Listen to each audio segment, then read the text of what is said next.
RPG for You and Me presents Neon Heat, a duet actual play podcast using the Savage Worlds rule set in our custom cyber fantasy setting.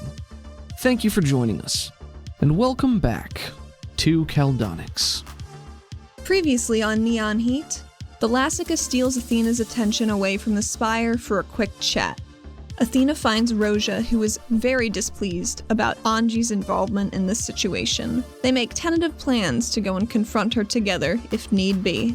Athena ventures to the cell of the captured red-eyed Nakir man to find his personality had been scrubbed away, leaving what Athena assumes is only the red energy presence still in his body. She attempts unsuccessfully to bridge the communication gap between them, and ends up leaving having done more harm than good. Delegate Rasmus catches her in a stairwell and attempts to point Athena towards a more appropriate career path, pacification, before telling her that she's slated to address the press tomorrow morning, bright and early.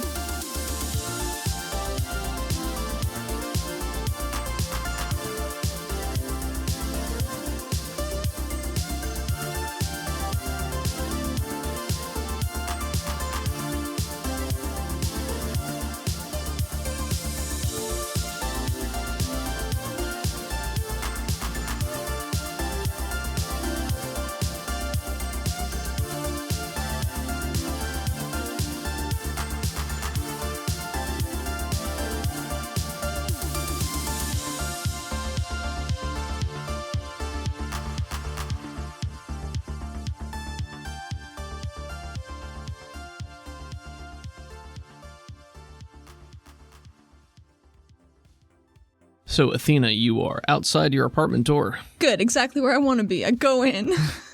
You enter in your living space. There is still Pavi and Tuka, and they are now joined by Roja as well. Roja is bent over Tuka on the couch and examining her leg wounds. Gotcha. When you enter, Pavi is the first one who notices you. Her eyebrows go up and she stalks over to you and says, "Everything all right?" What, real quick, stalks over to me? Yes. Like angrily? She takes, hard to tell if she's angry, but yeah, she takes very deliberate steps over towards you. She puts up two hands in front of her. Everything's cool. Everything's cool.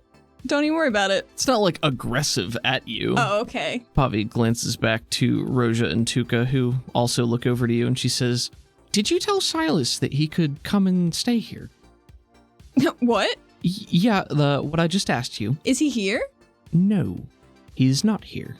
Because I wouldn't let him in the door. Stay here? Did I say that? I might have said that. It's been a weird day. It's been a weird day, Pavi.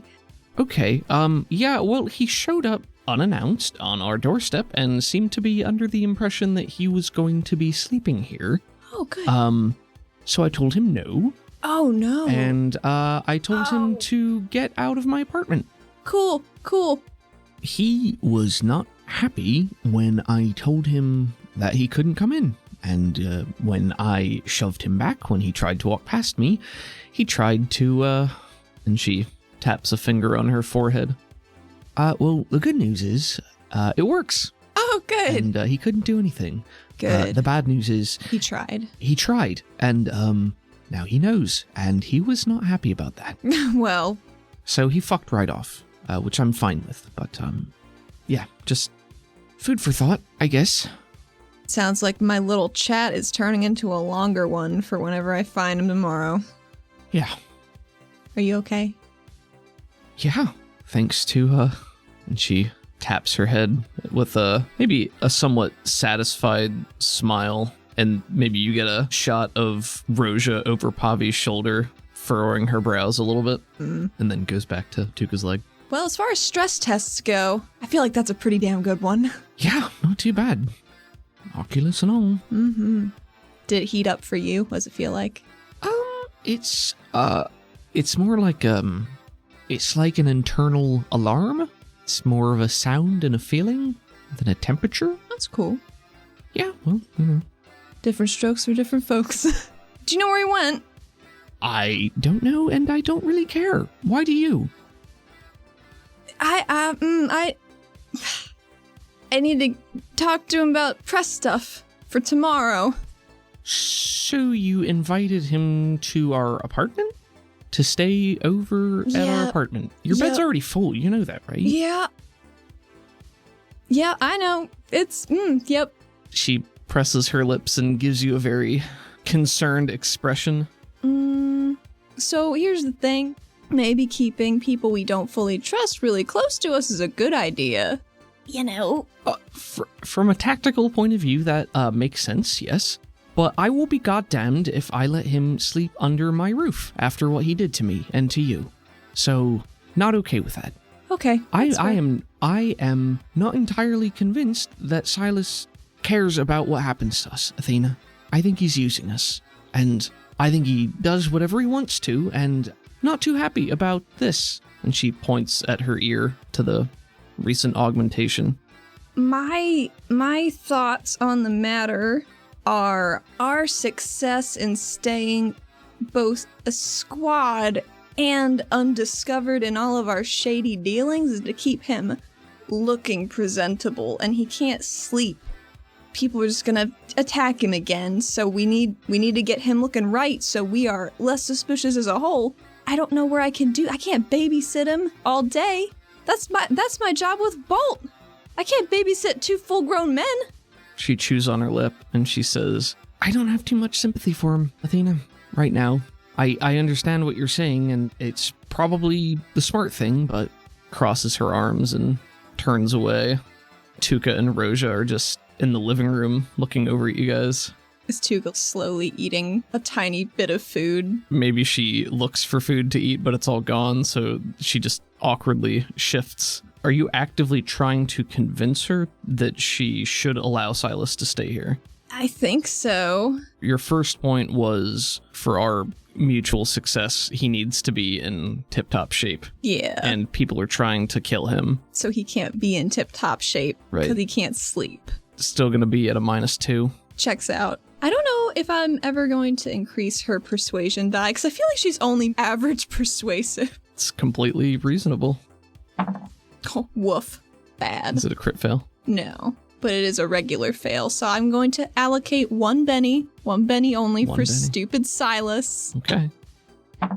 Oh, holy shit, look at that. It's 2 6s. I'm gonna roll both of them again.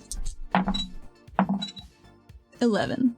Pavi folds her arms in on herself and is worrying at her lower lip, and her nakir pupils become narrow slits as she paces around the kitchen for maybe 5 or 10 seconds, and then Athena knows those are her danger eyes. a very quiet rattle emanating from her throat as she's chewing on her lip. I think Athena does freeze at that just from her earlier evening experience. Oh, that's a good point, yeah. Just a little bit. You can take a Benny for that. That's a good callback. Oh, recall this Benny. Pavi paces for a couple more seconds, and she's hugging her elbows, and then she comes to a halt and leans back, her head up to the ceiling. Fine, yes, you're right. Nothing about this situation is what I would call ideal. But for now, we're safer together, because if we're alone, they can just pick us off one by one, and that is not what I want. So, safety in numbers, right? Rumples her nose and is not looking directly at you, but nods. Yeah, you're right. I get it. He's such an asshole. He's just... Yeah, he is. You knocked on the door and he basically tried to push his way past me, like he lived here or something. I don't like people trying to push me around in my own home. Yeah, and you shouldn't. So maybe Silas and I are gonna have a little chat about manners. Well, I don't know where he is now, so sorry, but... That's okay. I can't even fathom where he would be. He's a little fancy. Maybe he lives in the bubble. I don't know. Wouldn't surprise me. Why do you say it like that? Snatches a glass bottle off the countertop. It's frosty with condensation, and she takes a swig. I don't know, he just strikes me as the sort who wants to look as important as he feels, for everyone to know about it. Maybe not, I don't know. Maybe tensions are just a little high. Yeah. She walks to the living room and flops into one of the chairs.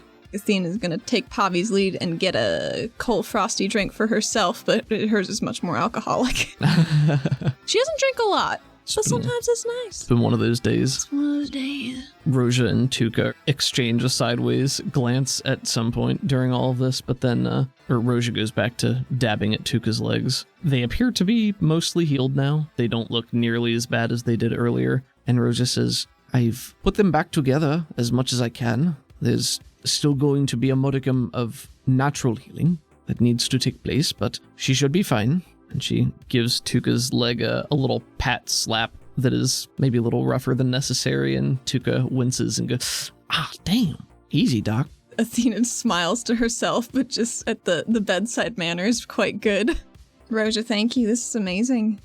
You're welcome. It's sort of what I do. Yeah, but that doesn't mean you shouldn't be thanked. She shrugs. Thank you all the same. She flops down. I think there might not be enough actual seating room for her. I think she just sits on the floor. Just on the floor. Okay. Cross-legged with her little drink and looks at everybody and says, so I am giving a press briefing in the morning. Bolt's gonna be there, and Podius Roth's gonna be there, and I need to know what I should tell them as a group consensus. Go! And she starts chugging. That's great. Yeah, everyone exchanges looks around the room. Nobody speaks up at first, and then there is a flicker off to one side. One of your spindly lamps that has the multiple heads flickers to life, and the holographic image of Thalassica materializes. Good. Excellent. Girls' night. When Thalassica appears, Tuka's eyes widen and they flick between everyone else in the room, and when there's no sudden shock or what's going on here, settles back warily, crosses her arms. Athena gives her a thumbs up, you're handling this very well kind of look. Very cool about it. Continues to wear that expression. Thalassica doesn't seem to need to address it herself. I told you you'd be speaking to the press sooner or later. Yeah, you sure did. Could have told me it would be tomorrow morning. If you had an inkling, which now I'm thinking you might have. It was an inkling, but I didn't know for certain. But now we do. For someone who totes information gathering is such an important thing, you're very withholding. She shrugs. I can only give you information as quickly as it comes to me. I'm sure you understand how channels are limited down here. I don't know if they're channels, so much as canals. I think, she says contributing nothing. Pavi gets a smirk and takes a swig of her drink. Tuka probably has a smile too, and Roja just rolls her eyes. Athena, when we spoke earlier, you said you wanted guidance. There are many avenues to pursue, and we are few at the moment. So how we allocate those resources is important. You asked me to look into a number of things, which I can do on my end, but I think for now, outside of this press release, you should make your priority investigating these eyes, finding out more about this third party, fourth part, however many there are. It's an unknown quantity, and we don't know what to expect. You should find the Mistweaver. Well, I gotta tell you, that's pretty high on my priorities, but my interrogation was bad. It was just bad. Didn't really get anywhere. The guy's personality, his brain, it was just burnt right out of him. And I think I was just talking to his little friend, his little red buddy. That's all that was left in him. Wasn't a very good conversationalist, and I don't even think he knows how to eat, so he might not be alive much longer unless we get him on IV drip or something. But I don't think he's gonna let us shove needles into him. Just as a hunch. We have to start somewhere. I haven't been able to dig anything up from the surface, which leads me to believe that, for the most part, this is concentrated underground, or at least here, as opposed to elsewhere. It's not widespread. So, I think you will have more opportunities to dig for information than I would. If it's only a problem here, then how did Garn Troya get infected? He was green. That's true. And I don't know. I don't know. I think finding Krell might be a good way to find our misty little boy to start. Or finding whoever left me that very concise message earlier tonight. I can't even fathom who that would be. Who would have a reason to threaten you in such a way, or to drop such vague facts? Maybe they were with regulation. They said say hi to Silas and Roth. And I don't know who else would care about that unless they were council adjacent and they know I'm involved with this stuff. I just don't know. Tracking down that courier might be your best bet for that, then. Well, he did give me his business card. I should probably set up a meeting sooner rather than later. Look into that. Find the one controlling the orange moths. They're involved somehow, based on everything we know. There was a moth outside earlier, watching me with its stupid little eyes. I didn't like that. It was just hanging out. Moths don't just sit. They don't just sit. That's weird, right? She gestures at everybody else. They look at you and then look at each other, and Roja tentatively raises her hand and says, moths can just sit around. There's nothing that says they can't. But I've never seen a moth just sit. And just sit. I've never... Maybe just haven't been looking. Moths do fly, that is true. But yes, they can just sit. But I agree that it is unlikely that that would be the case in this circumstance, based on, well, you and everything going on. I mean, it was just sitting. But then I saw it and then it flew away. I didn't even make a move. I didn't even spook it. I think she's digging in real hard. I think Tuka says, Athena, you sure was looking at you? It wasn't just a... I mean... It's got a big eye. It's an insect, right? So you walk out, maybe you scare it, and it fly away. That, it's an animal. I'm just saying it was suspicious. She says, waving a hand. If we work under the assumption that whoever is behind this can use the moths, and if they are sending moths to watch you, they have some ability to monitor over a distance, to track, maybe. Athena reaches into her back pocket and pulls out her fake invisible notebook again, and just writes down with a fake pen, "Kill all moths, got it." Is that your response to every problem? Burn it, kill it. I mean, it's effective for moths. It is, and pragmatic. I'm surprised for some reason. Don't gotta be rude. What was rude about that? Take it as a compliment. Athena's eyes are shifting back and forth. She's still not sure if that was rude or not now. Thalasica waves a robed hand in the air and continues. Regardless, should make sure everyone on your team is protected against mental intrusion. Points to you and then to Pavi. Do what it takes. If we have a method to resist, that is paramount. Well, you should probably get one too. Shouldn't you? Yes, I think that would be equally pragmatic at this time. I'll look for avenues on my end. Well, if you find any more convenient avenues, let me know. She doesn't want to go see Anji. She doesn't want to meet this cool bitch. She can be jelly. Probably extremely. Seems like she already is. She doesn't know anything about this bitch except she's cool, but devastating. As for the press conference, just remember, you need to make Bolt look good. Make the people care about him. Make him seem competent. How can I make him seem competent if he wasn't there, we didn't want him there, he doesn't know anything about what happened? Then I would say give him as few opportunities to speak as possible. Let him take softball questions. Lead questions to him that he can answer so he seems intelligent. You'll think of something, I'm sure. Maybe I could feed him some peanut butter before, and then...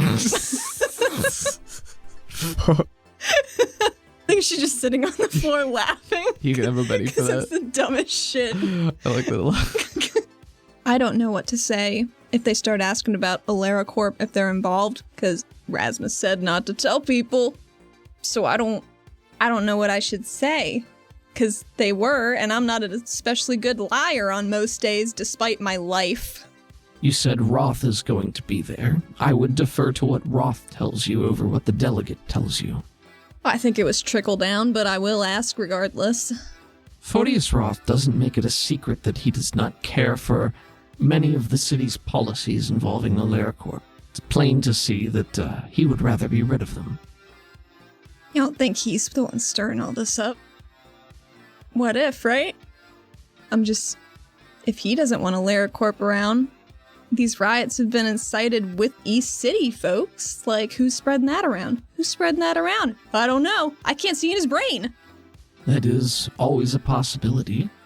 We certainly can't discount it, especially if we're not able to verify his mental integrity. So, be careful of him, but his public agenda is clear. It's always possible to have a hidden agenda as well, but if we don't have anything to go off of, it's just conjecture. I wouldn't put it past him, but he's also a clever man. He went looking for Joel and Jex. Couldn't find either of them, surprise, surprise. If Jex didn't leave the city, he's gotta be involved in this, right? Or he's dead. If he's not dead, he will be. She says, looking at her empty glass, clinking around the ice cubes. First, we need to establish where he is, and if he is alive, one step at a time. It's hard to take one step at a time when the steps are so long, right? But there are also so many of them. They're just real wide. A lot of people can fit on one step. That just depends on how much you break it up. What is a step? You might not know what each individual step is that you take, but it's about progress, moving forward, furthering your agenda, broadening your horizons and your resources. Tackle what's in front of you, like what we talked about. It shouldn't be that hard to investigate these eyes, because they keep seeming to find me. So maybe that's a step I don't even have to take myself. They're just running at me already. Which has gotta be exhausting. Maybe they'll just get tired eventually. Well, if they're spreading, then it sounds like there won't be a shortage. No, I don't think so.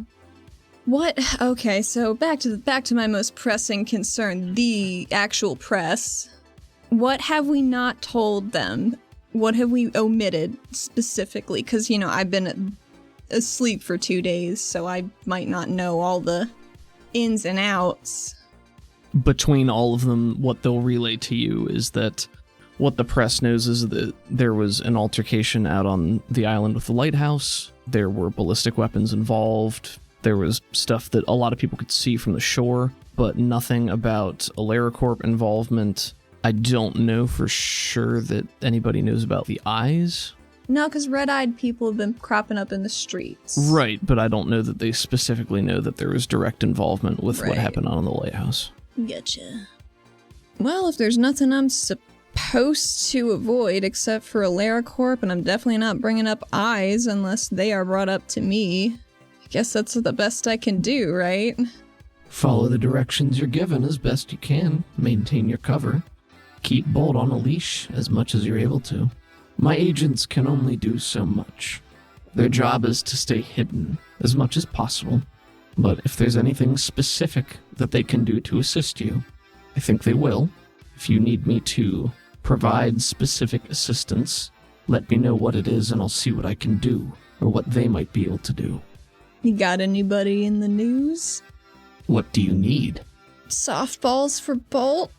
Make sure there's some innocuous questions on the list that I can just throw his way and make him feel real good. Would be ideal. Bolt, what's your perfect Sunday? Oh. And other than that, for this specific situation, I really can't think of anything. But I'm open to suggestions. And she looks to her couch friends. Pavi says, I think softball questions is a good way to go, but without speaking with, Roth or whoever it is that you need to debrief with before it, it's hard to know any more than that, right? She brightens for a second. And she pulls a pamphlet out of her back pocket. I think I'm going to be a pacifier. I know that's a bit out of left field. I think it makes sense, right? I think maybe that'd be good for me. Javi's eyebrows go up, but then she smiles and she says, I think that probably would be more your speed. Who gave you that? Rasmus? Oh, look at you, making friends in high places. Well, I'd rather be friendlier. 'Cause, man, she's pretty scary and we don't know what's wrong with her brain, so if I can keep an eye on it, I think that's good. That's a good point. She bites her lip, and Tuka says, that's really cool. congratulations. Thanks. But yeah, if she gonna go crazy or something, you best be careful. Yeah. But if, like you were saying earlier, maybe being close is a good thing, 'cause we can keep an eye on her. She kind of had a little forgetting spell or something. She kind of glossed over some shit. It seems weird. It seems like there are info gaps that her brain just skips over. What do you mean? I think I brought up. So we interrogated Nima, right? And I was like, maybe we should have had an Inquisitor there or something. And then she was like weird for a second. Her aura was all ripply and bad. It sounds like you stumbled over something that was altered in some way. If you noticed a subtle change and her behavior was unorthodox, it likely means she either had a memory that was tampered or altered or removed, information wasn't there, or she was made to not realize it was there. It's a mental disconnect, common with psionics and things of this nature. Not surprising given what you've said. Maybe whoever fucked up her brain doesn't want her even thinking about Inquisition as much as possible. Keep her away so people don't notice that she's weird. She shrugs. Divide and conquer is a common enough tactic applicable in most situations. If they're trying to keep her distanced, that would make sense to me. Or if she has some subtle underlying mental influence that is guiding her actions, and I don't know. But you're correct, she is dangerous, so until we know for certain what her triggers are, what gaps exist, be careful. Yeah, I'll do my best. What do you guys think? Should I wear this tomorrow? Should I wear armor? What kind of vibe should I be putting off? You should probably wear something that you would not mind being filmed in. But I think armor, given everything that's been happening, is, probably a good idea. But if I didn't wear armor, maybe people would just think that if I'm so at ease, everything must be fine. But are you willing to bet your safety on that? Do you think I'm gonna get iced at a press conference? I don't know. Me either. Maybe I should wear armor. I mean, you've been attacked in random places. Granted, this is going to be a crowd, but why take the chance? Yeah, it's a good point. Armor it is. She gives a thumbs up. Right now you have your wingsuit armor, right? Shit, whatever armor she has, Rex has. Because it was all shot full of sniper holes. Right. And then she used her extracurricular armor and got blown up. Gotcha. I don't want to see Phil Nutter. I know he's going to be there. I know he's going to start asking questions. He's such a sleazeball. I gotta have dinner with him next week, probably. Better you than me. I'm very willing to take that bullet. Because that just involves eating and ignoring him. Yeah, I mean, she looks down at her legs. Yeah, well, that should be fine. I certainly appreciate you falling on that sword for me. The sword of friendship, my favorite sword. Thalassica huffs a little bit. Well, if we're moving on to planning our extracurricular activities for next week, I think we're done here. I'll be watching, and so will my associates. They'll assist you as best they can. Well, I appreciate it. See me bright and early then. Haha, because I won't see you. She mutters. Thalassica turns to you, and you can't see the exasperated look beneath the hood. And then they flicker out of existence. She kind of just wants to see how passive-aggressive she can be, sure. You know? Push the envelope, why not? She's dipping her toe in dangerous waters. If it makes you feel better, I can come to the press conference tomorrow. I think we all can, except for Tuka, who is still on leave and probably shouldn't be there. Probably not. What are you going to say you've been up to? I'm looking at Tuka. What does it matter? I'm going to be healed in a day or two. Ain't nobody going to see me to ask questions about it. Food for thought. Somebody's gonna ask at some point.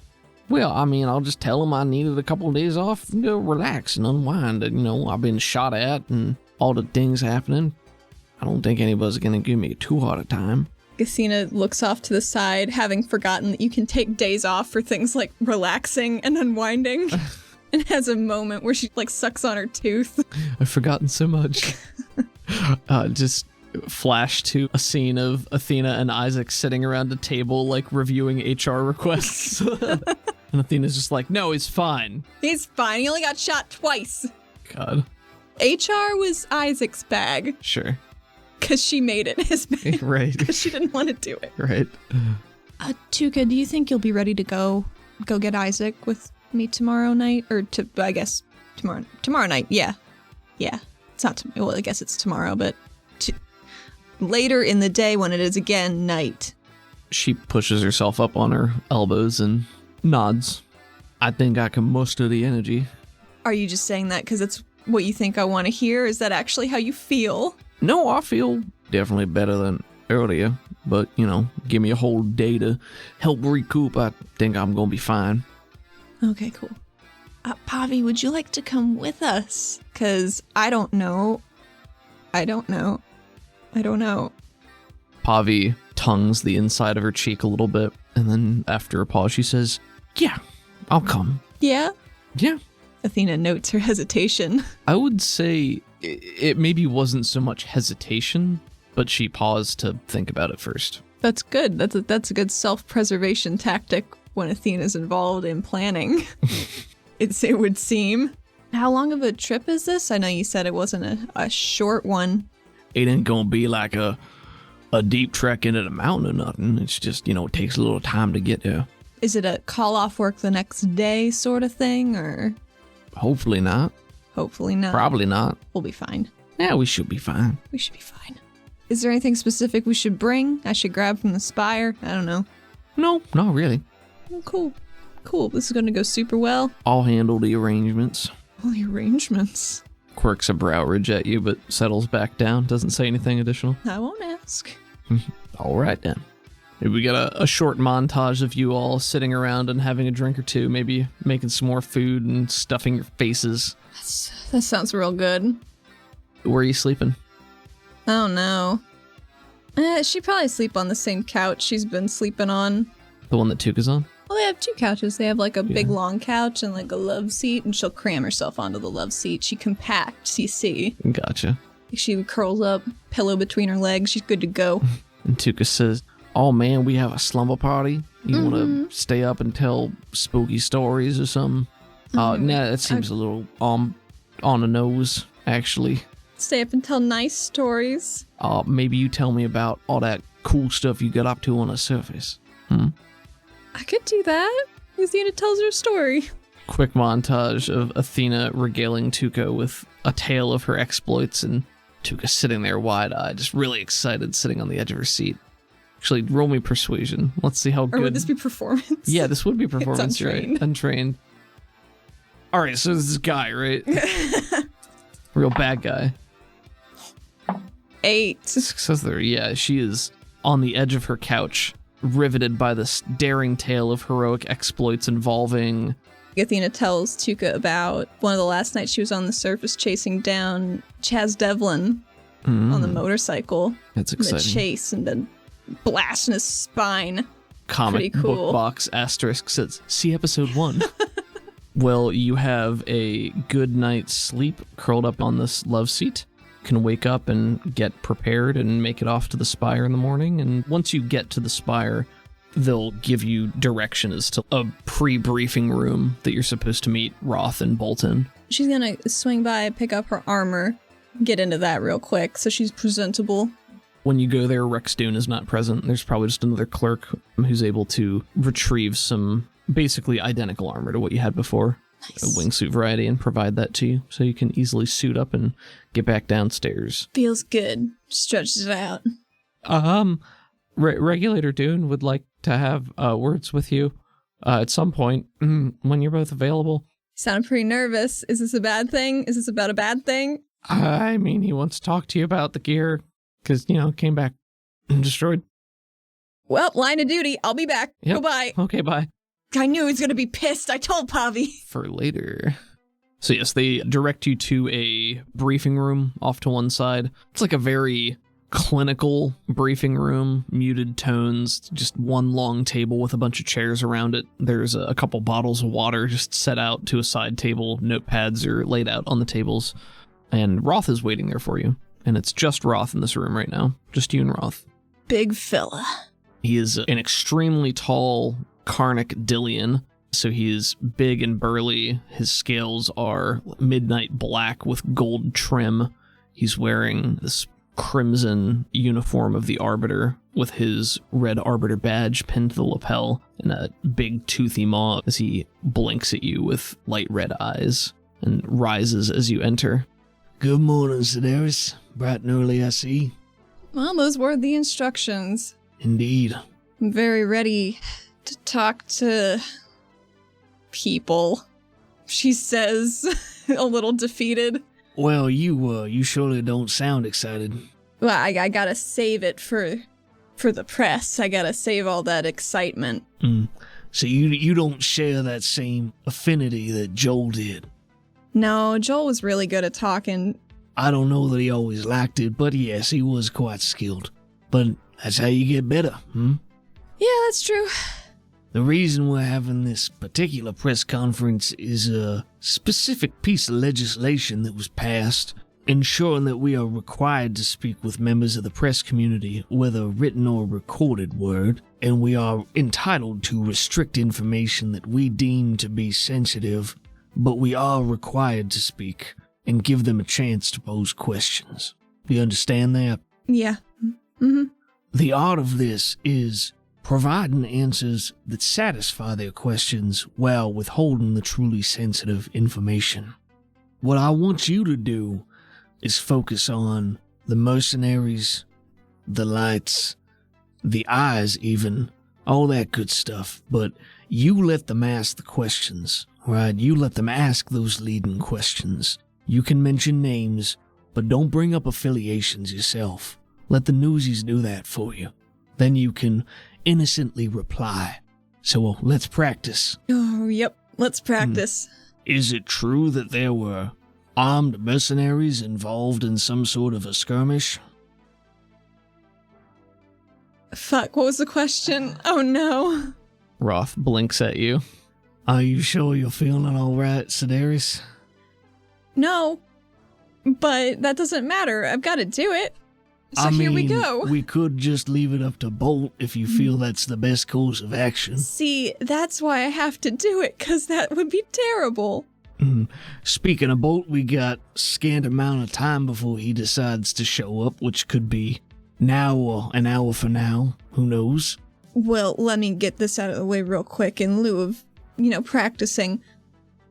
What should I not mention at all? Leans back in his chair and he smiles and he says, I thought about that quite a lot in the last day or so especially. I don't think I care. I think as long as you ain't going out of your way to spread the information yourself, it don't really matter what questions they ask. So ultimately, I know they don't want us to say there was a LaraCorp involvement because they're afraid of the backlash, because LaraCorp's gotta look real good. That's what your granddaddy wants. That's what all of his friends want. But that ain't what I want. So, you don't nail them to a tree or nothing, but if they bring it up, you can innocently reply. Does that make it easier for you? I mean, it's good to know what I can safely say. I would not recommend offering extended information regarding these red-eyed individuals and the medical results of certain autopsies, as that is classified and ongoing investigation. Yep. If they ask if there is involvement or correlation, you could say something along the lines of, it's uncertain or it's unclear. Or, I generally wouldn't say, I'm not at liberty to say, or any deflecting question like that, because that's the same as saying yes without saying yes.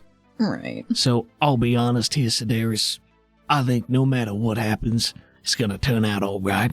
Yeah, that's a good attitude to go into this with. She is sitting down at the table and tossing the... You know when you slide the water bottles back on the slick table? That's what she's been doing, for 5 minutes. So he just watches it go back and forth. You make any progress in that thing we talked about? I know it's pretty soon, but what can I say? I'm antsy. No, I haven't made any yet, but I was hoping to make some later today, because I can't think that my grandfather won't be around today. That's probably an accurate assumption. But I'll let you know if I get anything. And he nods to you with a small smile, and he says, It's quite a mess needs cleaning up, Sedaris. So either help with it or you're part of it. Well, I'm already holding a broom, she says, holding nothing but air and intention. He nods and continues on. The last 2 days, we got more cases of these red-eyed individuals popping up throughout the city. Now, we're containing that as much as we can, but there have been enough cases that folks have got to talking about it. I do have a question about that. Have any of them been captured? We haven't managed to take any alive. They're either dead by the time we get there or in the midst of violent altercation. I would greatly appreciate if one could be brought in. He quirks a brow ridge at you. I agree, but I won't sacrifice the lives of my regulators to make it happen. In a life or death situation, if they can't successfully bring them in, I choose my people's lives. But if it just so happens to work out that everybody can be alive? Oh, that's nice thinking. Yeah. Hopefully it can work out that way.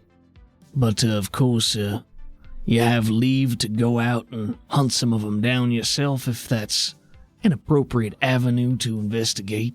Might be. But you can speak with your squad leader about that. Yeah. Has he been in today? Silas? Yeah. No, he hasn't. I've not seen him yet, but it's early. Well, I guess I'll see him later. While we're still talking about these eyes, the ones that we brought back in, some of them had that same pattern as before, in their brain matter. And some were entirely different. Different? It started out looking the same, then the pattern changed. Sort of like a 10% match. Something like that. Could this thing be mutating? I don't know, maybe. And I do have a scientific background, but it's a little outside of my normal expertise. Thing about the world now, Corey especially, there's a lot of unknowns. Things changing. It's only been 200 years since all this happened. Who could say? Some Karnak just mutate through their lifetime. What do we know? We don't know anything, she says, flopping her pencil onto the table. Makes it that much harder to be a regulator. Or an inquisitor. And see where poor Silas gets all of his stress from. Yeah. She agrees, not saying anything more about that. As you are sitting there having this exchange with him, the door opens, and in enters Bolt Bulig. Wonderful. Who we've not seen since the end of last season, I think. I think he delivered the red-eyed Nakir to Roja and then dipped. Yep.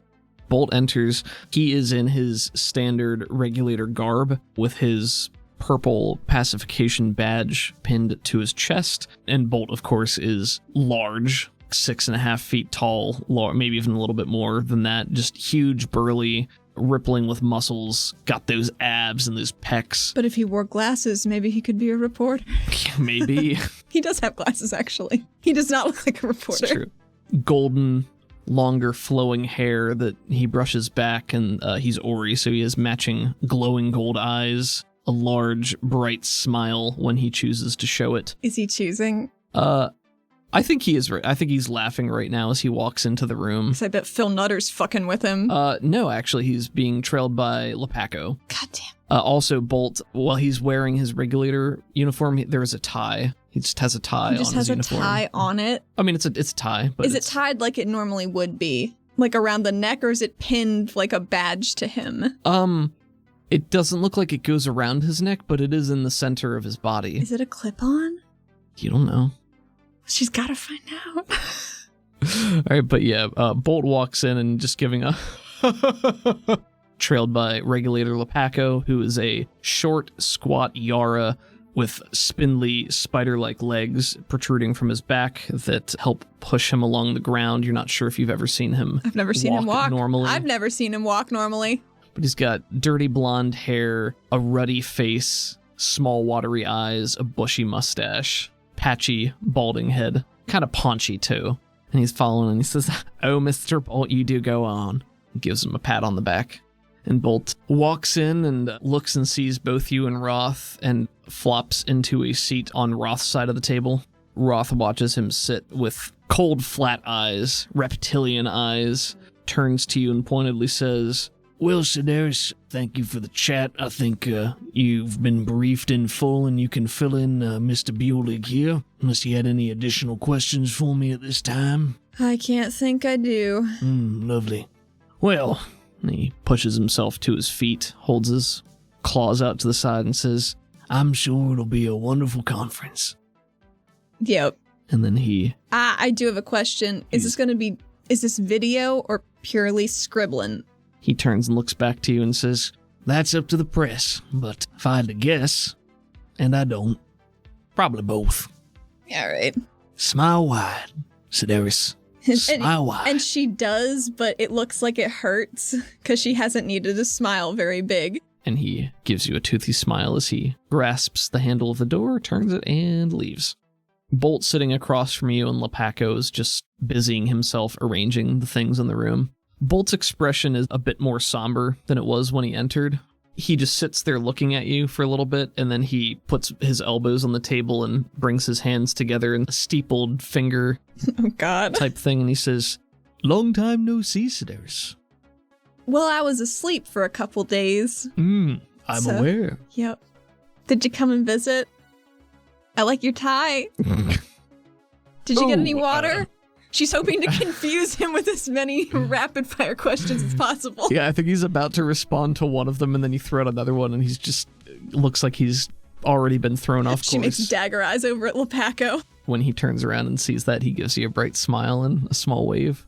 She waves. Oh, the tie, yes. The tie is, I think it works. What do you think?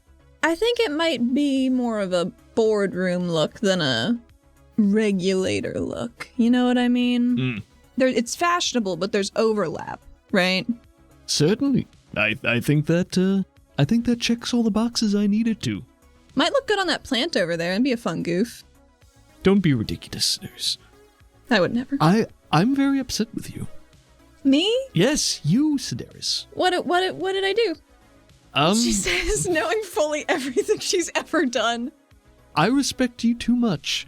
I did respect you too much to explain all of it, but since I don't respect you as much now, I guess I need to. What? You took the team and went out to that island without me. Bolt Bulig, your leader. Bolt, we couldn't find you. It was at night. You were gone. That's ridiculous. You could have found me if you wanted to. Bolt, it was a quick thing. Silas told us we had to go take care of this. You knew full well where I was. Where were you? Were you at the Lotus? Gives you exasperated eyes and says, I'm not going to have this conversation with you now. Bolt, I don't know where you live. I don't know. I don't have a contact number for you. I don't know how to get in contact with you because you never... Don't turn this around on me, Fuck. You know what? She was desperately hoping hold that would work. on. Let me roll some smarts here. Okay. That's fair. She is implying that she asked him before. I think that's persuade or performance if you want to roll and train. 5. You got a 4. He narrows his eyes at you and says, I'll be honest, Sedaris, I don't remember that at all. It might have been during green o'clock, to be fair. Well, you should know better than to try to bring something important up during green o'clock.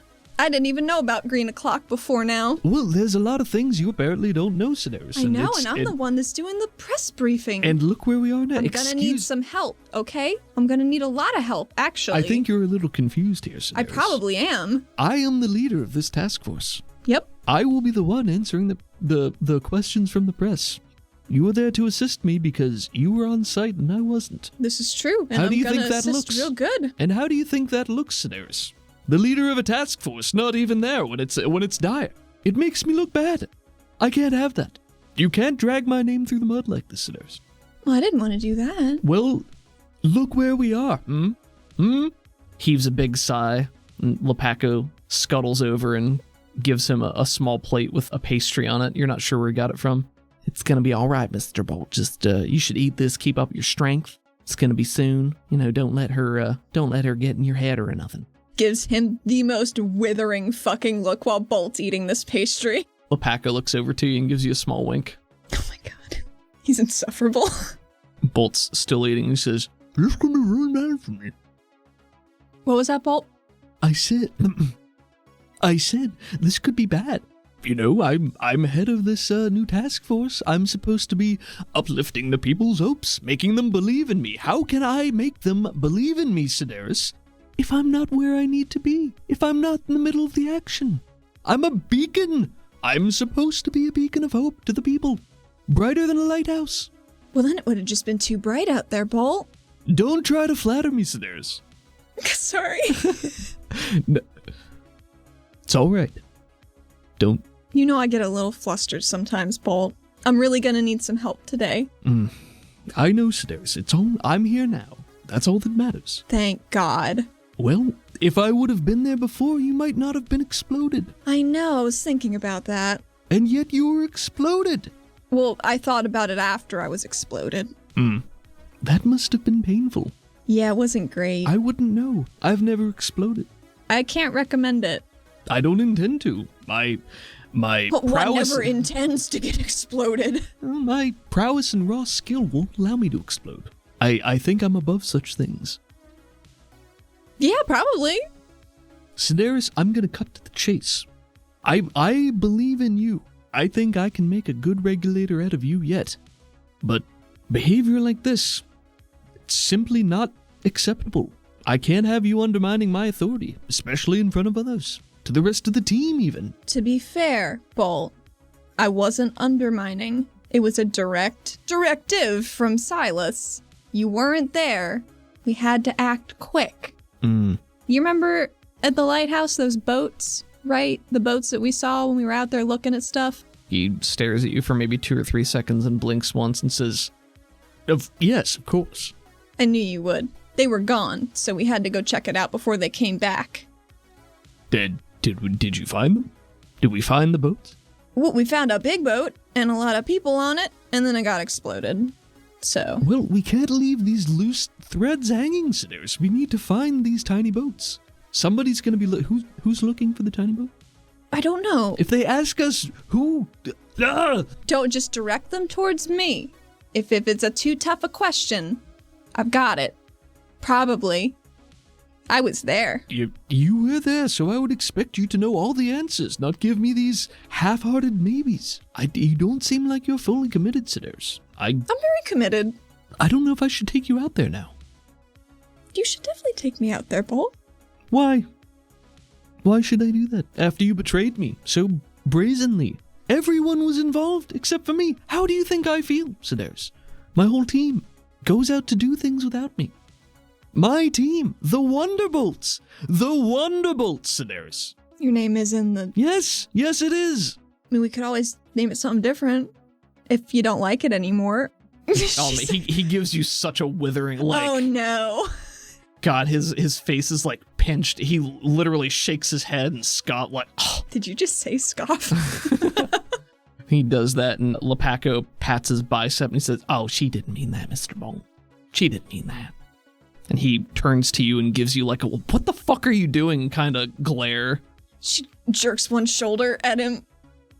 Bolt, is there anything I can say? Anything I can do to restore your faith in me? And she like puts several fingers like downwards onto the table for emphasis.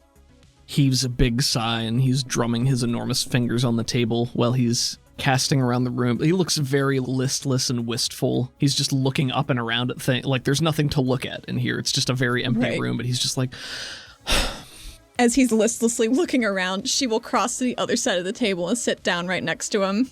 Just like a puppy dog. Oh, God. She doesn't pull that out fucking ever. But now's the time. Go ahead and do performance, and I'll give you a +2. Oh, man. So I'll negate your untrained penalty. I'm gonna use a Benny, because that was bad. I see one over there. Is that a crit fail? Might be a crit fail. Oh, God. To be fair, it's been a little while. It's true. It's been a little All while. right. She was rolling pretty high.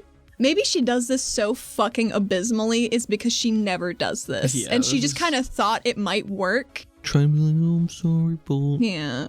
He just watches you sit down. He says, Oh, don't look at me like that, Sedaris. I can tell this is clearly an act. You don't take me seriously at all. After everything we've been through, I thought you cared about me. You helped me. I was loopy and you helped walk me through the city. And here we are. You just trying to undermine me in front of everyone. Don't believe in the Wonderbolts. I kind of thought we lift each other up, right? Because we protected each other coming back from the Lotus. That was really scary. I wouldn't have made it back without you. You got that guy all the way to Roja. That was amazing. Yes, and then you went and blew that all up by getting blown up yourself. I can't allow Are you angry that I got blown up? Yes! I'm sorry I got blown up. So am I. I would have invited you if we knew where you lived, Bolt. Well, we didn't know where you were and we had to go fast. It's tactics. You can't always have a perfect team at all times. Obviously, you want to. I am the perfect team, Sedaris. And We are the perfect team, Bolt. a team can't be perfect without Bolt. Without the Wonderbolt. I know, but one man is not a team. That is a pillar of success, she says, gesturing at his body. Bolt, do you want to go see Shazad with me? That word again is, I don't understand what that is. She's just trying to lay that in at any point, just being like, you want to go see Shazad? Maybe after all of this blows over, you can explain this nonsense to me. But right now, Sedaris, I need you to focus. You're so scatterbrained. You can't be bothered to call me, and we're about to go out to a big press conference, and you're talking about some word that I don't know. Okay, scratch that. Don't even worry about it. We're just gonna do a really good interview.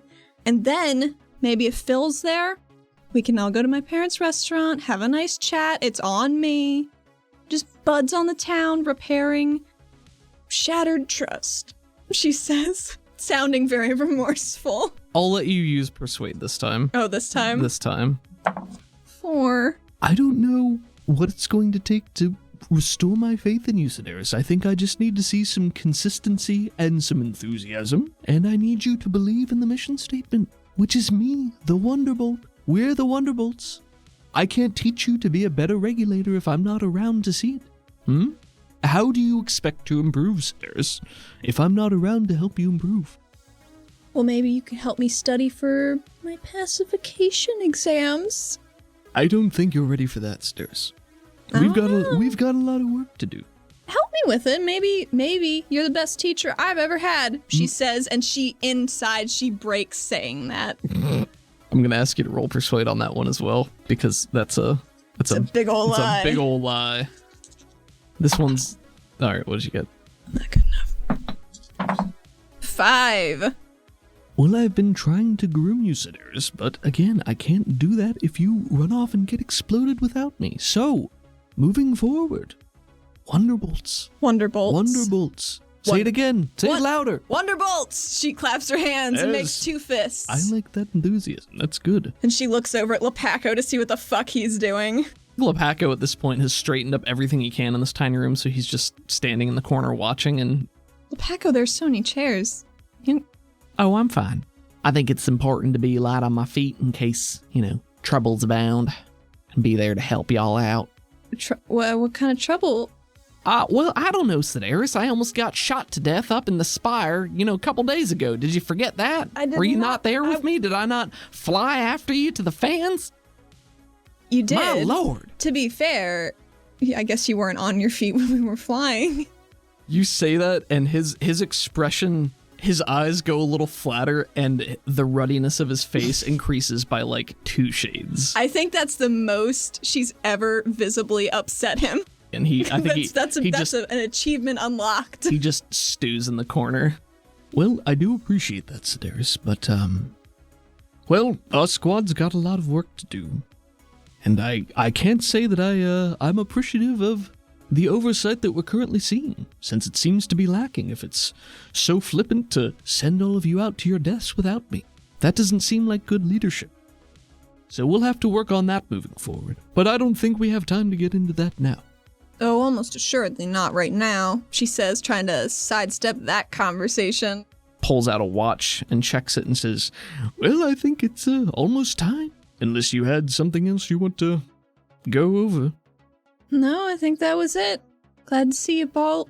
You too, Sedaris. And with all of your skin. Yeah, I got all of it back, huh? That's a... Wow. Roge is the best. Who? Oh, yes, the doctor. Mm-hmm. Yes. Yes. I'll keep that in mind. Let's be off, Sedaris. Yeah, do you know where we're going? The press conference area is right outside the spire on the little That's circular kinda what thing. I was figuring, So too. I think Athena would know this. So the moths can eavesdrop. So Bolt stands up and makes his way to the door and says, "Come along now, Sedaris." Will do. As you guys are going out, Lepaco elbows his way past you and leans in and hisses, You have no idea how many of your messes I've cleaned up. and gives you a little shove. What? You heard me. I don't think I did. What are you talking about?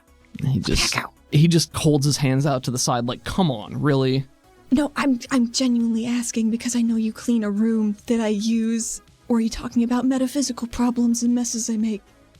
I've been pretty tidy. Bolt is walking out up the corridor and Lepaco is walking backwards on his spider legs and he just says, Honestly, I don't know what she sees in you. Son of a bitch. and just That motherfucker. scuttles out backwards down the hall. God damn it. She's connected dots, finally. I think she follows him, like, wagging a finger in his direction. Her eyes are glowing just a little bit. He's still going backwards after Bolt, so, like, you guys are having one of these continuous things as he's... Paco, I swear to God. Well, keep your mouth shut. Don't start running now. I'm not saying anything right now. Goddamn. Good. Thank you. And she pat slaps his face and walks past him. Oh, he's ahead of you, so he's walking. No, that's what I meant. She doubles down to get in front of him, just like pat and goes. Oh, he's not gonna let you do that. Damn it. He scuttles to stay ahead of you. He's not gonna let you get the last word in. That's fair. Don't slap me. I wasn't gonna. Honestly. We should have a little chat later. But not right now. I don't know what there is to chat about. I don't know either. But we're gonna find out, aren't we? I don't know if that's for you to decide. Ugh. Okay, so you guys go up the stairs following Bolt, and you meet Roth in the lobby and begin to make your way. Athena, Roth leads you and the others outside the spire, heading towards the area set aside for such press briefings and conferences. Oh. The others go ahead of you, and just outside that exit of the spire, you find your grandfather waiting for you, Oh, good. Darius Sedella. Didn't even have to look for him. Yeah. He's standing just outside the doors of the spire, hands behind his back. Darius is a bit taller than Athena, but with short salt and pepper hair, a dark mustache, the same cat-slitted yellow eyes as you, but many more creases in his face, and he brightens as he sees you and immediately moves to intercept. Roth gives him a very long look, but doesn't stop his pacing, and as Darius nears into you, Roth does turn over his shoulder and arches a brow at you, but continues out of view. She does not give him the time of day currently. Mm-hmm. She's undercover. Sure. He reaches out to give you a hug, Yeah, she'd give him a hug. pulls you in, pats you on the back, and he says, Oh, Deirdre, I just found out you're involved in speaking with the press. First conference like this, isn't it? Yeah, it is. It's so early. he glances over his shoulder and leans into you and says, If you need any pointers, I would be happy to help, of course. I wouldn't mind one or two. I know you can't speak with me about specifics, but and he leans in with one hand, giving your shoulder a squeeze. it is imperative that you assist in keeping the peace. Keep a lid on anything inflammatory, you know. Oh, inflammatory is kind of my life right now. All the more reason to keep it under wraps. Yep. Are you free later? I need to talk to you, so it's important. His brows knit in concern, but he nods to you and says, Yes, of course I can be, Deirdre, but is everything all right? It will be. I'm worried about some stuff. Of course. Who knows we all are right now. Well, yeah. These words are a little more nebulous, but we can get into that later. She smiles at him. He returns the smile, but it's a little hesitant. And he straightens up with his more proper posture. And he's got one of those shoulder cloaks over one side that's sort of draped on his arm as he stands there. Fancy. Dark tones. Well, the media always tried to cause trouble, but just give them simple answers and don't let them lead you into traps, and don't let them put words in your mouth. I mean, is it more Sato Novi causing trouble than the Chronicle? Seems like, Grandfather. Seems like it. He wrinkles his nose a little bit and says, all the press has an agenda. Keep the peace. That's my job. He looks like he's about to say something else, but in the air right next to both of you, there's a small mote of golden light that just flickers into existence. Darius blinks and then has a very weary expression flash over his face for only a moment, and then it returns to polite neutrality. And the moat is small but quickly widens. A second later, it elongates into an oblong golden portal, and a man steps through. What? He's wearing a dark suit with gold trim and a small over-the-shoulder cape, much like your grandfather's style. Peachy skin, a tall, slight build with matching narrow features, and golden eyes with matching hair. His golden hair is medium length and combed over to one side, spilling down onto one shoulder in a seemingly careless but specifically sculpted tumble. And he offers a small bow at the hips to both of you and gives a reserved but very brilliant smile. She can only assume who this motherfucker's related to. Darius, getting a little one-on-one time, I see. We haven't had the pleasure yet. And he turns to you, Athena, extending a hand, and he is all eyes for you. Oh. And it truly is a pleasure. Be even more of a pleasure if I knew your name, sir. She says very pointedly. The smile widens a bit, and he says, My name is Zaxby. do you shake his hand? Yeah, I guess. Skin's very soft, and he gives you a firm squeeze. Is it like lotion soft? Yeah, probably. It's like a firm squeeze that lingers just a little too long before he slides his hand away, Oh, yeah. keeping skin contact as much as possible. Gross. And he just goes, Fuck. Keeps his eyes on you and very slowly turns back to Darius and says, Have you finished? It's time we relocated. Darius looks from him to you with that same neutral but weary expression, and he says, Of course, Zaxby, we can be off now. Oh, it's a pleasure. Zaxby turns back to you with still smiling, but now it's smaller, maybe like a more private smile. Indeed. She doesn't like that. She gives her grandfather a hard fucking look. Like, what is going on with this guy? He turns to you again, Athena, and he says, I can't thank you enough for keeping my nephew company, keeping him safe all this time. It's good for him to have a guiding influence, you see. I didn't know that was public knowledge. Well, I mean, you've been in the news with him. It's public knowledge that you're a Wonderbolt, aren't you? That's why you're here. Oh, I'm more your familial ties. Oh, well, It's not hard to figure out. I shouldn't think so. Certain things run the family. and he sort of looks down at himself and then back to you with his smiles are not quite smarmy or self-satisfied, but they're more knowing. Like there is self-knowledge there. Like he knows he's an attractive man. And it's very easy to see the family resemblance between him and Bolt. He's like if Bolt wasn't super fucking jacked.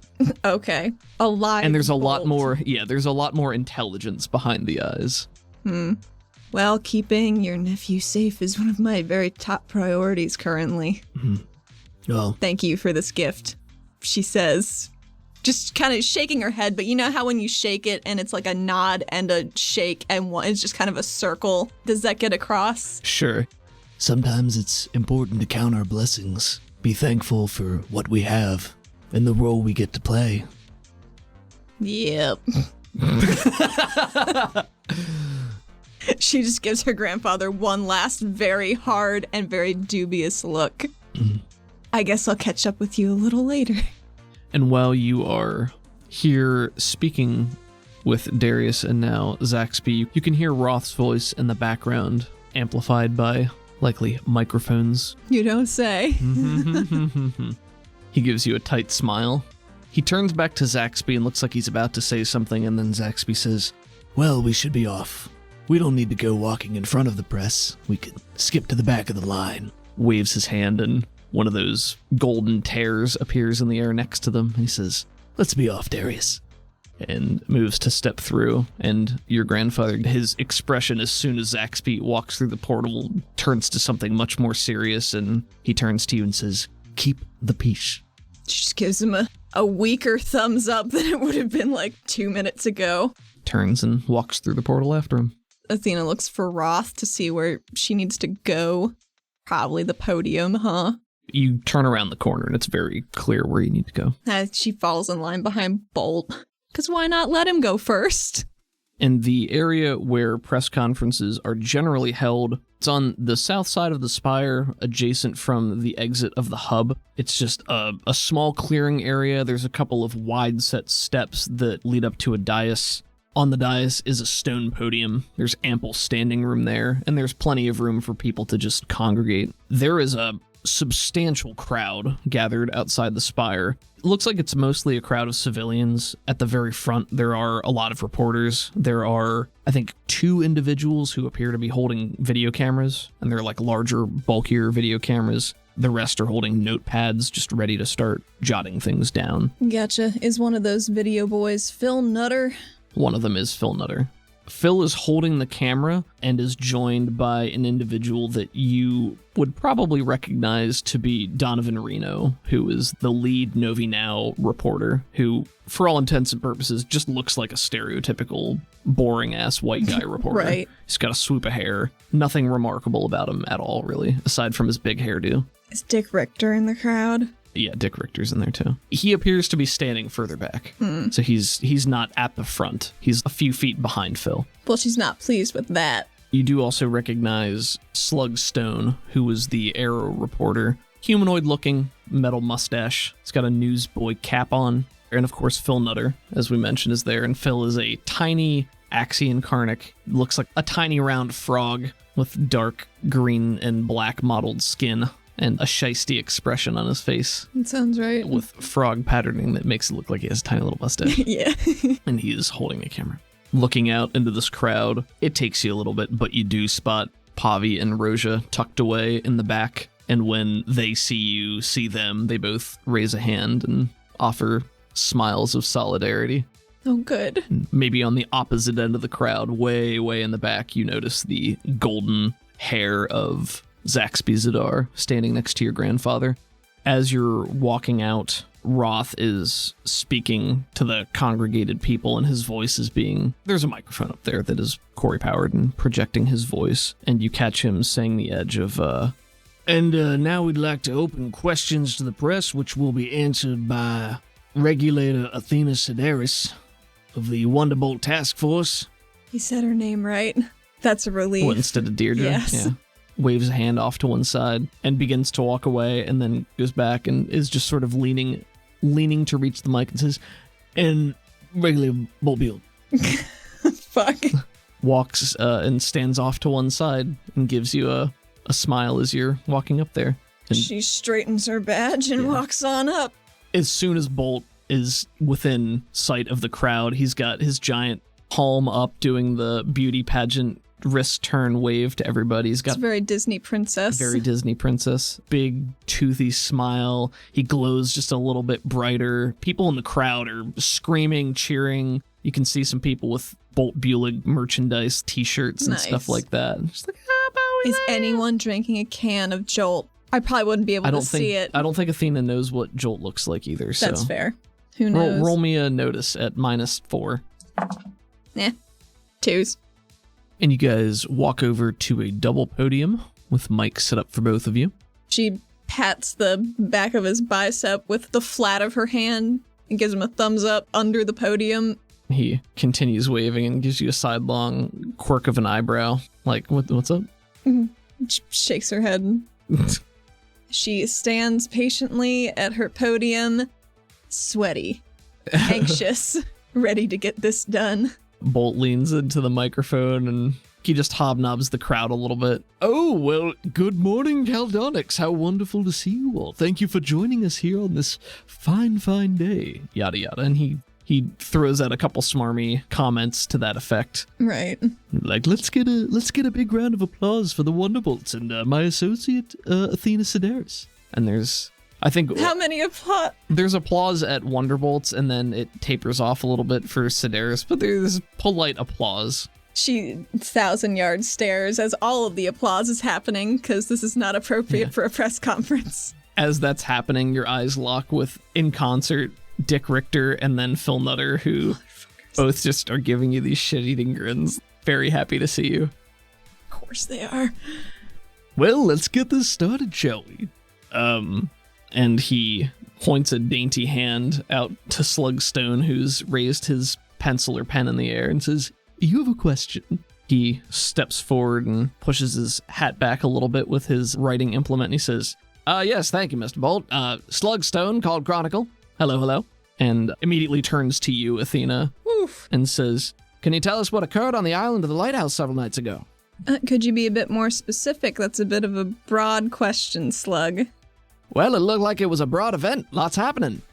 Well, let's start bit by bit then. That's what we're here for. What?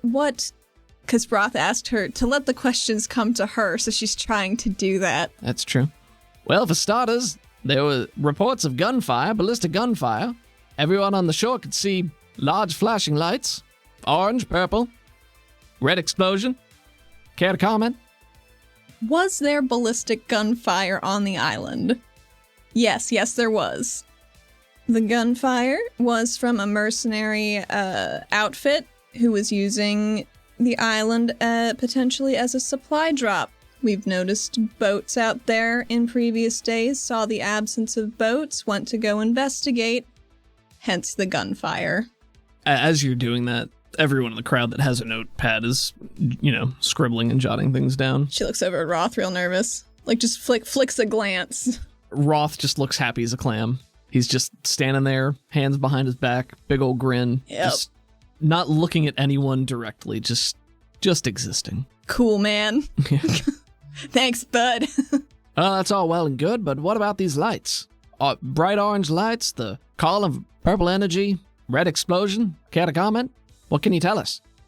The lights sighted from the island are part of an ongoing investigation.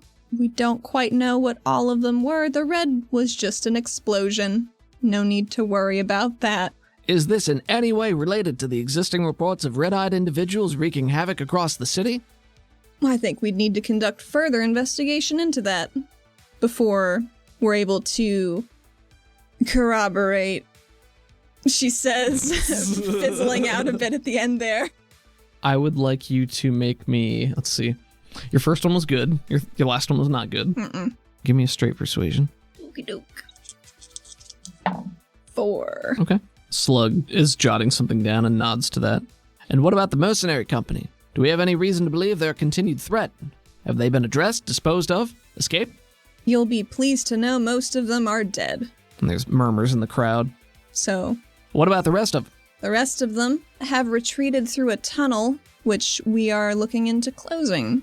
That sends another murmur ripple through the crowd. A tunnel. Could you please elaborate on that? There's a tunnel going to the surface?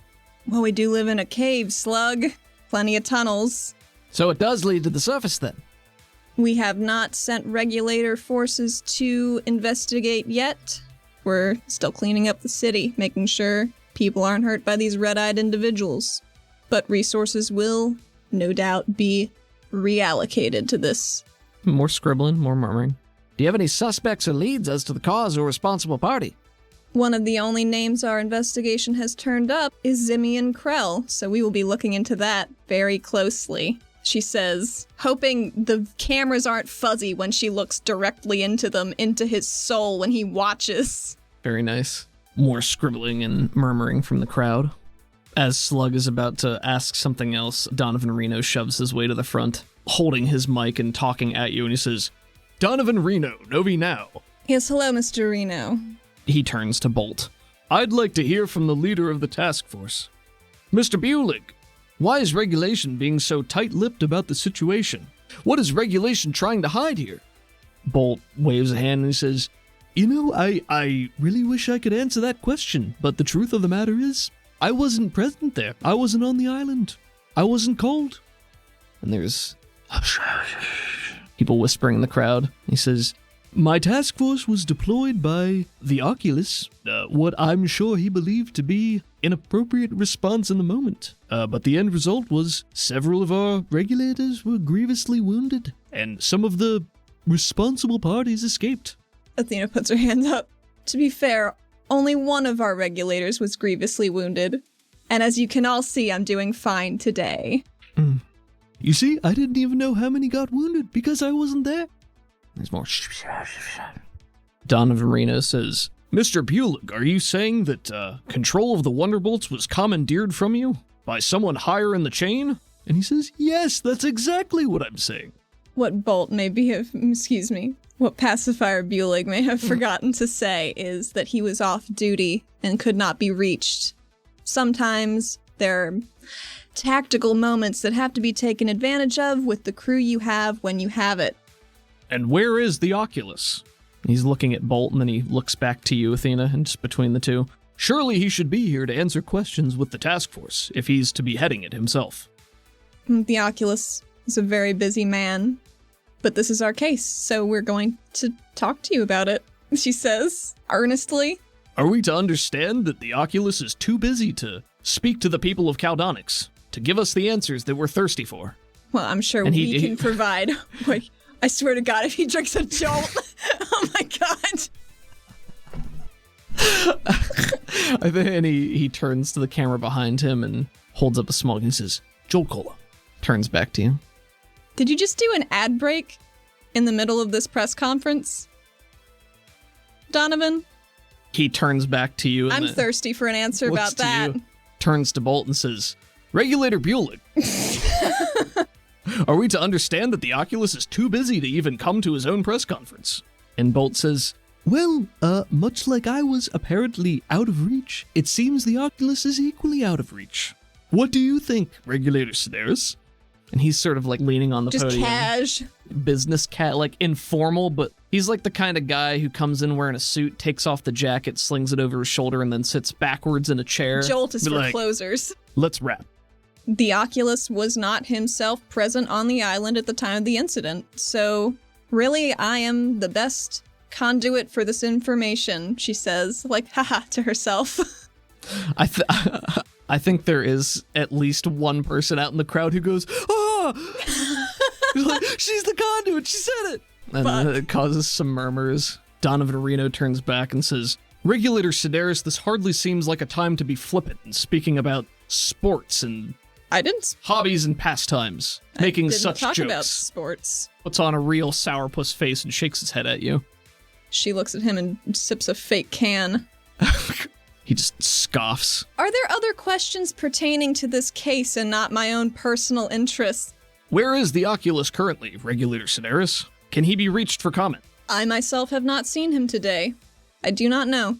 I'm not the keeper of his schedule. He's a busy man. Bolt leans into the mic and he says, I don't know about the rest of you, but I don't know how comfortable I am with someone in a leadership position who's too busy to come and speak to the common folk, who has our best interests at heart. And there's a rush of like, and he just puts his hands up and he says, I just try to be honest. I calls them like I sees them. There's another rush of murmurs at that. Donovan Reno turns back to you and he says, do you agree, Regulator Sedaris? Do you feel that the Wonderbolt Task Force is currently lacking in leadership? Not at all. Do you care to back up that statement with any proof? Any further elaboration? What kind of proof could I give you that you wouldn't immediately try to pepper with holes there, Donovan? Ma'am, it's our job as news reporters to poke holes in as many things as we can. That's how you find the truth. If you have any more specific questions, I'd be happy to answer them. Reno straightens up a little bit more and he says, what is regulation going to do about all this? Mercenaries invading the city? Mounting an assault on the lighthouse? Tunnels that might lead to the surface? Or worse, what else is out there that we don't know about? I mean, in this world, things have been changing ever since the Zero. We are constantly in a state of discovery and innovation. New threats have to be treated as such. They can't just be dealt with how we always have been because it might not necessarily work. We have to be flexible, but you can count on the fact that we will always do the best we can to protect the city's people. Are we to understand we aren't safe even on our own homes? We become safer as communities when we work together. So let's just all work together, right? Roll me a persuade at +2. Oh, hell yeah. It's a 4. This whole time, remember, your voice is amplified and projected out. And when you say that, there's a smattering of applause from the crowd being like, yeah, it's I think that genuinely surprises her. Yeah. Slugstone pushes his way back up, and he's looking at you again. Athena, raises his... She points a finger gun at him. Bang. Oh, don't shoot. Do you feel this will spur action or response from recent protesters? Which protesters would those be, Slug? The city's seeing a rise in protesters, especially against toppers, in the last several weeks. I think it's safe to say these mercenaries likely came from the surface. Is regulation prepared for the backlash from the populace?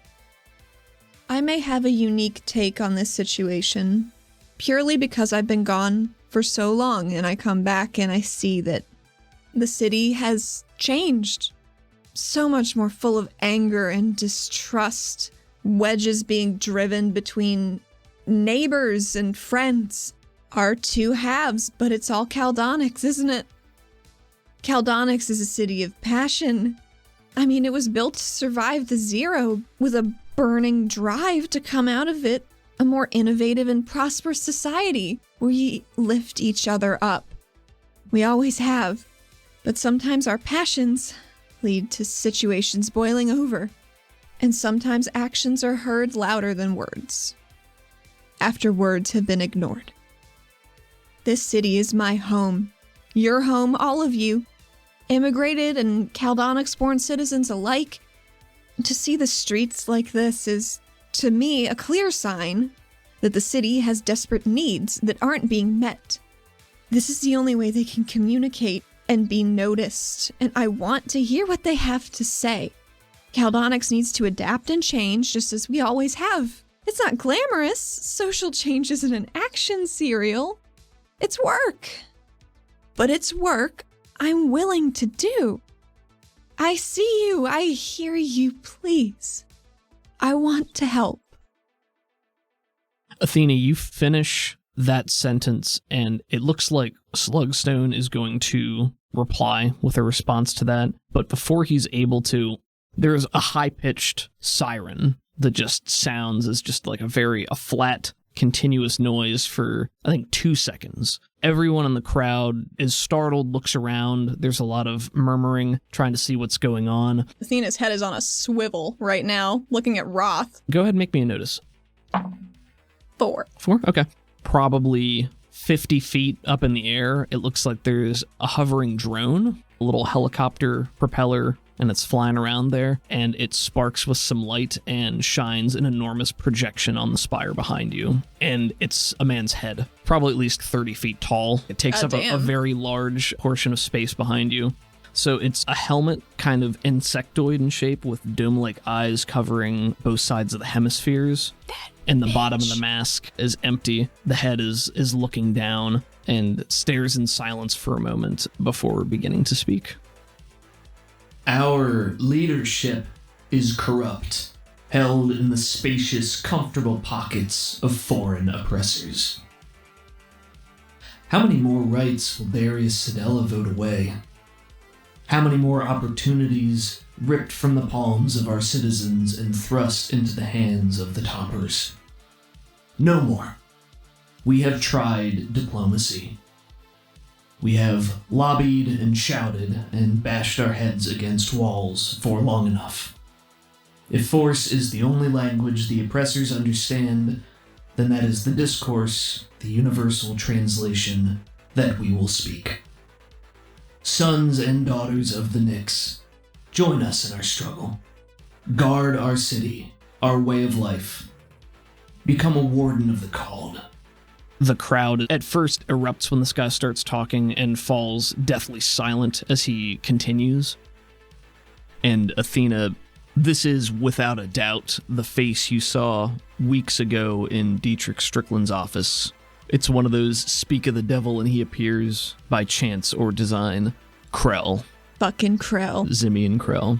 She told Reitz about this fucker the first time she talked to her. Nothing's been done. So she's gonna take care of it herself, I guess. That's true. Yeah, basically what Reitz told you is you let me worry about that. You Yep. let me handle that. Thanks, Reitz. While Krell is talking, if you glance out into the crowd, Pavi and Roja are both looking on in shock and surprise, and so is your grandfather and Zaxby Zadar standing in the back. Everyone is rapt and looking up at this, and then he speaks one last time. I sign this promise in blood. Athena, could you roll me a notice? Yeah, I'd fucking love to. -2. 13. Oh shit, okay. As he finishes speaking, you get cold trickles down the back of your neck, and you turn, and everyone is looking up at this 30-foot tall image of this person's head, and as you turn to your left, you notice that there is a red dot slowly climbing its way up Bolt's torso. You see the dot rising on Bolt's chest, and there is a ping of instinct and awareness, and your gaze shifts out to the crowd, and you notice a similar dot rising on your grandfather's chest as well. Fuck!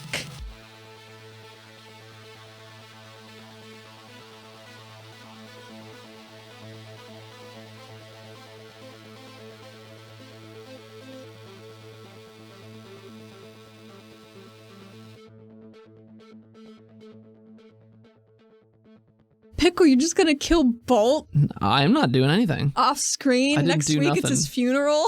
We've skipped the whole confrontation. Donovan Reno here, live from the funeral of Regulator Bolt Bulig. Pacifier, she says, dabbing her eyes with a tissue. It's a sad, sad day, but not that sad. He takes a sip from Jolt. Jolt Cola. It can't bring you back from the dead. Not that kind of jolt. What's the music playing At the at funeral? this imaginary funeral? Could it be Crockett or Wave Shaper? I mean, it could be. Probably would be if I was editing it. One or both, yeah. Yeah. You know what this funeral needs? Wave shape. Synthwave. Synthwave. Ride that synthwave into the great beyond, Bolt. Maybe. Let's see what Athena has to say about that. Many things. Yeah, so we have Wave Shaper and Crockett. You can find Crockett on Twitter at Crockett80s and on Bandcamp at crockett.bandcamp.com. What about Wave Shaper? Wave Shaper's on Twitter at waveshaper_SWE and on Bandcamp at waveshaper1.bandcamp.com. That's the number 1. We're on Twitter at RPG for you and me. I am on Twitter at YouSeeTheHat. Have you seen my hat? Have you seen it? I don't know. It's a headband right now. I generally don't wear. I don't know. It's not a hat. I do have a headband on Don't right tell now. me what I'm looking at. I can see that. I got schooled. everyone. Well, it's appropriate if Athena is going back to school to be a pacifier. She's so mad at school. Well, maybe not this but school. maybe this school would be really good for her. Um, If Bolt could do it. I have a scholarship for exploding people, Daenerys. God, he kind of does. Yeah. You can find us on Patreon at patreon.com/RPG for you and me. Still searchable. The button company that I use just sent me an email to say production's back online. Amazing. So That's maybe great. I will be able to soon get some bits to send out all that good stuff To you folks who for are the tiers. Yep. patiently waiting, thank you for your patience, but we will get you some cool swag as soon as we can. We have some thank yous to some of our very favorite patrons.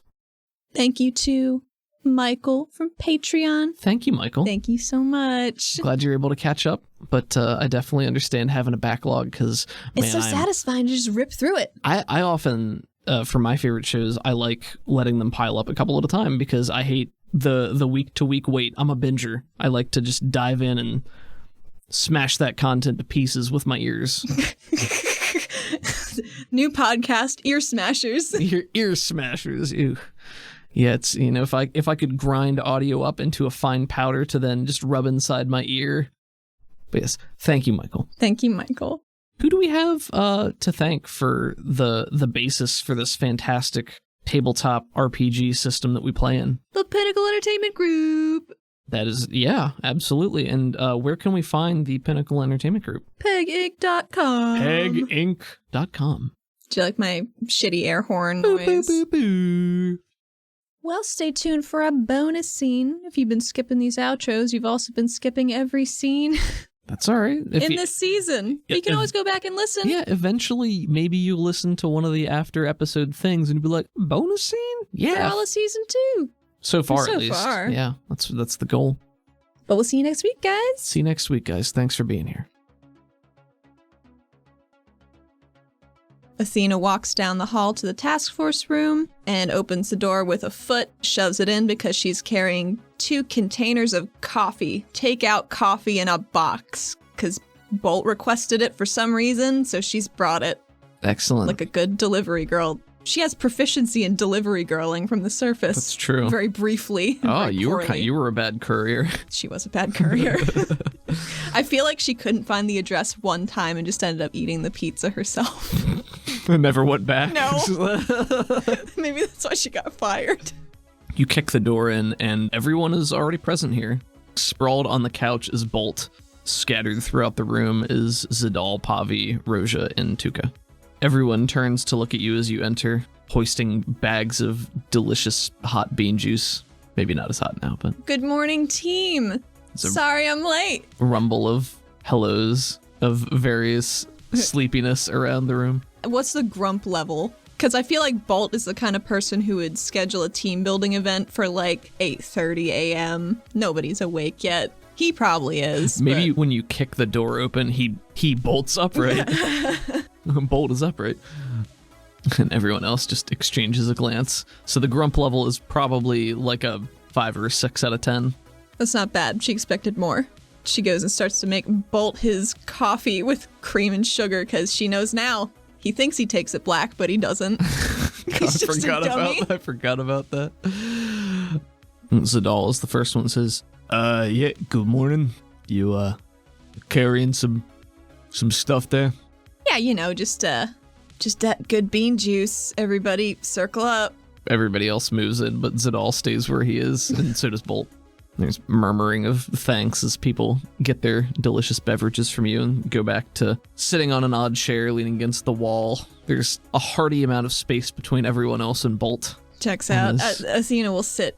She'll pull up a wheelie chair closer to him and just say, all right, Bolt. Hands him a coffee. What are we doing? He'd been sitting there yawning for a prolonged period of time, holding his hand out in the air for probably 15 to 20 seconds before you came over. And then when you put the coffee in his hand, Oh, she does. Well, I called you all here today because I think it's important that we set aside some time to get to know a team better. Like just having a chat? Stop yawning, it's not helping. She yawns on purpose. I thought it might be a fun idea if we found something we could go out and do as a group. Some sort of activity. I don't know. Oh, an activity. What do you do for fun down here? You want to go... She has never... I'm not saying she has never done a fun thing. I don't know how to fun. I think it takes her a substantial amount of time to try and think of a fun thing they could all do together. I don't think we can go to Olerzo, because if I take all of your money, you're not going to like me. Oh, too true, Bolt. You wizard. From around the room as everyone sips at their coffee. Bolt, have you ever gone bungee jumping? I can jump pretty far, so I don't think so. Do you know what bungee jumping is? No. And he takes a sip of his coffee. Why don't you tell me of your, one of these strange things you... Well, okay, so we got this crevasse, right? It's so deep, you can't even see the bottom. It's nuts. And then people tie a rope to their feet that's very springy, and then they jump off of it. Oh, that sounds very daring. It is very daring. Strokes his large chin with an enormous plate-sized hand. I feel like she's okay with bungee jumping. Also, she could teleport, so there's not really that inherent danger for her. Not at all. Same rush. She likes wingsuiting anyway. Sure, yeah. She looks around the room like, this could be good. A couple of glances from around. Tuco raises her hand and says, yeah, I don't, I'm probably gonna sit that one out. I don't really want to do that. You want to take pictures? Maybe her complexion shifts a little. Or Green not, says, or I not. could do that, I guess. Nope, you don't. Let's think something else. Something that's not bungee jumping. Something everyone can enjoy. What about a party boat? A party boat? Yeah. Is that something they do on the surface? I wouldn't know anything about that. Roja looks surprised at herself and chagrined, and everyone else just sort of looks around quickly and looks to Bolt to see if he noticed. Has he noticed? Oh, well, yes, actually, they do have those. Oh, thank God. They're quite fun, actually. You just go on a boat and do whatever you want. Again, there's often gambling, Not always. drinks and fun and karaoke and dancing. And he wiggles a little bit. Do you like to dance, Paul? I mean, I don't like embarrassing everyone around me, but, I like to enjoy myself. Oh my God. We have to go to. We gotta run a party boat. We gotta do that. I'm sure they have one over in Alair Resort. Pavi's doing her best to restrain a laugh, and she says, Yeah, that sounds like it could be a lot of fun. I think so. I'm sure we could find someone to make the arrangements. Bolt has stood up and is just doing a little dancing to himself. She's delighted. She is absolutely like she pushes back her wheelie chair to give him extra room. Zadal has placed a hand over his eyes and is looking at the ground with a sigh. Just to not look at Bolt. Maybe just at the situation as a whole. So don't you want to go to the party boat? I will be a trooper. If that is what the team is doing, then guess we're doing it. Maybe we could hook up a boogie board to the back of it. Go around real fast. I think she's just talking out loud now, more to herself than anybody. That could be fun. Sounds like the boat's already got a lot of boogie. It's gonna have even more. What else you do on a party boat? You hang out, you chat. It seems like you should do things that you need a boat for if you're using a boat, I mean, it's just nice to be out on the water sometimes. Yeah, I guess that's true. Yeah, right? Yeah. Do some fishing. We could fish, right? Do we need licenses to fish? I don't have a fishing I mean, license. all right, I know who we gotta talk to. I think it'll be fine. Hell yeah. And Pavi says, Yeah, I mean, I could help with that. And then speak to one of my cousins. Probably don't need to go to Ton about that. No, probably not. Not all the way up to Ton. Don't think we need to bother the Baron. Not right now. I would like there to be music. Well, you can't have a party without music. Athena's taste might be abysmal. Pavi also looks over to Roja and gives her an inscrutable look. I think for Athena. Inscrutable. Yeah, just they exchange a look. What's up, guys? They both just say nothing at the same time. And she slurps on her coffee real loud. Are you sure about that? Mm-hmm. So, dancing. That sounds fun. Is this gonna be like an open thing? Not just us. Pavi's biting her lip a little bit more. Unless you want there to be more people. This is a team building exercise, though, yeah? It is a team building exercise. What if we had it catered? Do boats have their own chefs? Is that a thing they do down here? Personal boat chef? I don't know. It's probably not going to be that big a boat. I mean, I really like your parents' food. You wanna, maybe they do it? They do. Get some sponsorship, Yes. Yes, I will cover all the foods. Somebody else can do music. And Roja says, dibs. I will cover the music. We will cover the music. Athena's eyebrows raise. Pats Roja on the arm. I think this is going to be great, guys. Yeah. Gonna be a barrel of monkeys. We're the monkeys, and the boat is the the barrel. barrel? Yeah. I'm getting predictable. Feel like I gotta shake things up a little bit. Well, Not we're better dancing. to Not do dancing. that Nope. than the Nope. party boat. Nope. See you later. I'm going to go talk to my parents. Meet you there. Pavi laughed. Meet. What? You said meet you there? 'Cause- Oh, yes. Fuck. And Roja just has a very flat, pinched smile and pats Pavi on the shoulder. All right there, bud. All right there. And maybe as you're walking out of the room and the sound drifts away behind you, Pavi says, "Come on, that wasn't bad."